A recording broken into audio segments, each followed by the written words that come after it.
Step up, warrior. Gaze into the abyss of your sorrows. Quels sont les métaux qui sont officiellement reconnus comme étant cancérigènes? Eh bien, officiellement, il y en a quelques-uns. Pas beaucoup, quelques-uns. Par exemple, l'arsenic, le beryllium, le chrome, le nickel, le radium, l'uranium, bien sûr, des métaux radioactifs, et le cadmium, dont on parlait tout à l'heure. Et puis, reconnu récemment, aluminium, barium. Et le mercure. Vous allez voir que je vais vous faire un spécial mercure tout à l'heure. Je suis un peu monomaniaque du mercure, mais je crois que je n'ai pas complètement tort. Eh bien, le mercure, par la très docte International Agency of Research on Cancer américaine, ils ont simplement dit que c'était un carcinogène possible. C'est un peu frustrant quand on sait tous les dégâts que ça fait. Mais enfin, il y a bien sûr toujours des conflits d'intérêts. On est tous humains.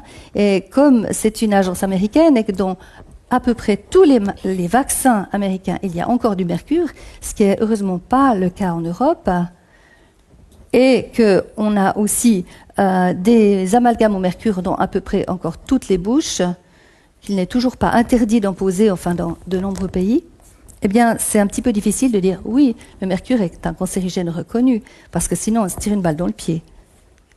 Quels sont les mécanismes d'action des métaux au niveau de nos cellules?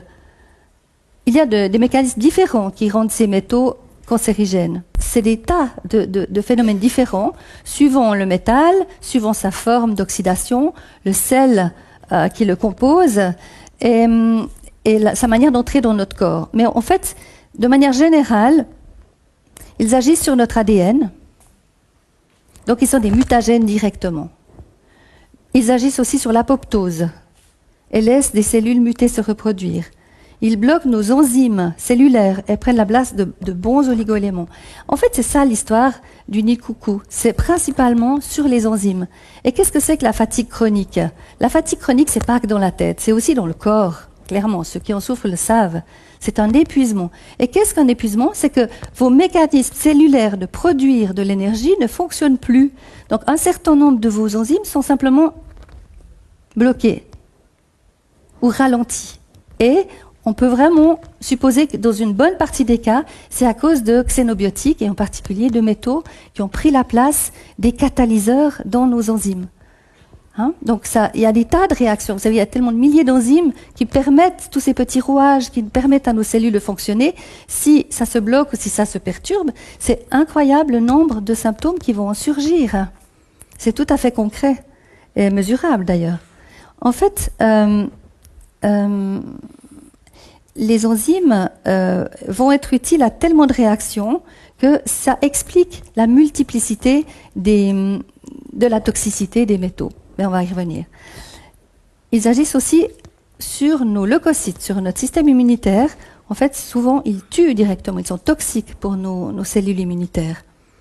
Ou alors, ils favorisent des infections chroniques, justement parce que notre système immunitaire est plus faible. Ça, c'est ce qu'on peut appeler l'association de malfaiteurs.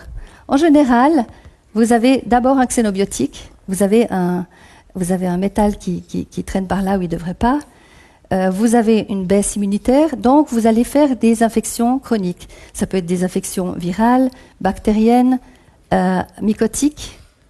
Et comme on n'a pas cette notion, on ne nous enseigne pas suffisamment à penser xénobiotiques perturbateurs, eh bien, on va s'acharner à tuer les microbes, les virus et les champignons. Mais si le problème, il n'est pas là, que ça, c'est qu'une conséquence de ce qui s'est passé au niveau toxique, que pouvez-vous faire en assommant ces pauvres champignons? Ils vont évidemment repousser. C'est d'une logique implacable. Voilà. Eh bien, c'est pour ça que je vous invite, quand vous avez une infection chronique, à réfléchir au fond, qu'est-ce qui a mis le pied dans la porte? Depuis quand? Où est le problème? Vous savez, je suis aussi homéopathe. Donc les homéopathes, c'est toujours des gens qui sont un peu des détectives sur pied. Ils vont poser des tas de questions. Des fois, on ne comprend pas très bien pourquoi, mais ça permet d'essayer de chercher, d'aller remonter à l'origine, la cause. Elle peut être multiforme, la cause, mais on peut aussi penser à depuis quand vous avez ça? Qu'est-ce qui s'est passé? Ah, c'est le moment où vous avez eu cette vaccination. Ah, c'est le moment où vous avez eu des travaux dentaires. C'est le moment où vous avez été travailler dans cette firme où il y avait des pollutions environnementales, etc. Devenez détective, cherchez. Et puis après, bien sûr, il y a tout le décodage biologique. Il y a tout ce qui s'est passé à ce moment-là dans votre vécu, dans votre émotionnel. Mais il ne faut pas oublier aussi les conditions de notre planète. Hein. N'oubliez pas les conditions de notre terreau, de notre terre. C'est nous, c'est notre corps. Et notre corps, il est aussi relié à la matière.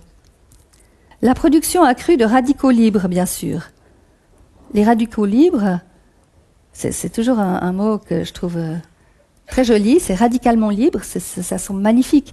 Seulement, ils sont tellement radicalement libres qu'ils nous attaquent, franchement.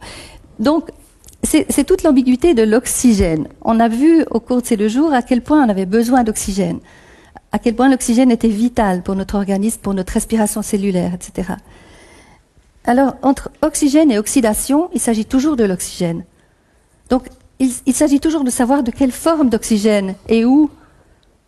Bien sûr qu'on a absolument besoin d'être oxygéné et que, en général, les cellules cancéreuses poussent là où il y a moins d'oxygène, hein, et plus de sucre. Ça, on sait. Et qu'elles fermentent plutôt que de brûler le sucre de manière correcte. Les cellules cancéreuses sont des cellules curieuses parce qu'elles brûlent et elles synthétisent en même temps. C'est comme si elles avaient libéré un programme différent, mais on l'a vu de multiples manières pendant ces 2 jours. Donc, ils sont évidemment bioaccumulables car ils ont une demi-vie très longue. Et ça, c'est très dangereux, évidemment, c'est très ennuyeux. Parce qu'effectivement, ils ont peu de voies de ressortie du corps. Et en plus, on n'est pas tous égaux devant la détoxication. Parce qu'on a des systèmes enzymatiques qui font intervenir en particulier le glutathion. Vous avez peut-être déjà entendu parler des glutations. C'est une petite molécule au niveau cellulaire qui est absolument vitale pour la maintenance de l'oxydoréduction de nos cellules et puis la maintenance de la détoxication cellulaire. Et puis, il y a des gens qui ont des enzymes pour recharger ce glutathion qui sont déficientes. Alors ceux-là, ça sera les canaris, comme je les appelle. Vous savez, le syndrome du canari dans les... c'est pas le colibri, hein, c'est le canari cette fois.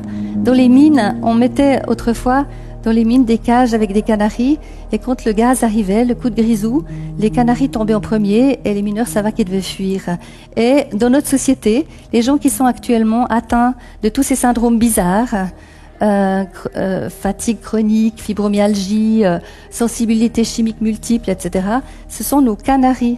On devrait les observer avec attention, essayer d'apprendre d'eux, essayer de les comprendre plutôt que de les reléguer dans un arrière-fond de psychologie de bas étage. On devrait vraiment les étudier plus attentivement. Ce sont nos canaris.